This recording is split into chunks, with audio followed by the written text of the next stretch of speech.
Welcome! This is the rock cycle, a scheme we have already presented in previous clip. After having looked at magmatic rocks, we will focus now on metamorphic rocks. When a rock, whatever its origin, is exposed to high temperatures and pressures, it will be profoundly modified. A metamorphic rock is born. Do you want to see what metamorphic rocks look like? Take your backpack and go up into the mountains. There you might find rocks which have been formed at depths of 10 or 20 kilometers and have come all the way up for you to collect. These rocks will be very different from the magmatic rocks we have seen in the previous clip and from the sedimentary rocks you will see in the next one. When tectonic plates converge towards each other, a large region of deformation occurs, where rocks are squeezed and deformed typically at high temperatures. These temperatures can be of several hundred degrees and pressures in excess of 3 or 4 megapascal, which corresponds to the weight of a column of several kilometers of rocks. With higher temperatures, old minerals become unstable and new ones will form, providing very different aspects to the rock.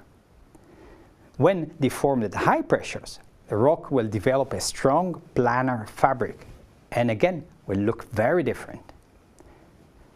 Changes of temperature with depth are described by geothermal gradients. We define a gradient characterized by high temperatures and low pressure, contact metamorphism at the figure. We define a regional one with intermediate values called regional metamorphism and one with very low temperatures even at high depths, named blue schists. Different types of metamorphic rocks form under these different gradients. Regional metamorphism is found in the areas where two lithospheric plates collide with each other, there where mountains form. This is the most common form of metamorphism. A sand or a shale brought at higher depths will first become a green schist, will then acquire coarser size and eventually becoming gneiss. At higher temperatures, it might even start melting, creating migmatites. Gradients in subduction zones are characterized at much higher pressures and result in very special rocks, blue schists. Famous examples are found in the Alps, in Japan, and in many other mountain belts. In these settings, rocks reach depths of several tens of kilometers and then, even more strangely, are brought back to the surface. On the opposite side, we find gradients characterized by very high temperatures at shallow depths. This is the case, for instance, of rocks surrounding a magma chamber. The rocks will be warmed up and cooked with little deformation and a lot of fluid interactions.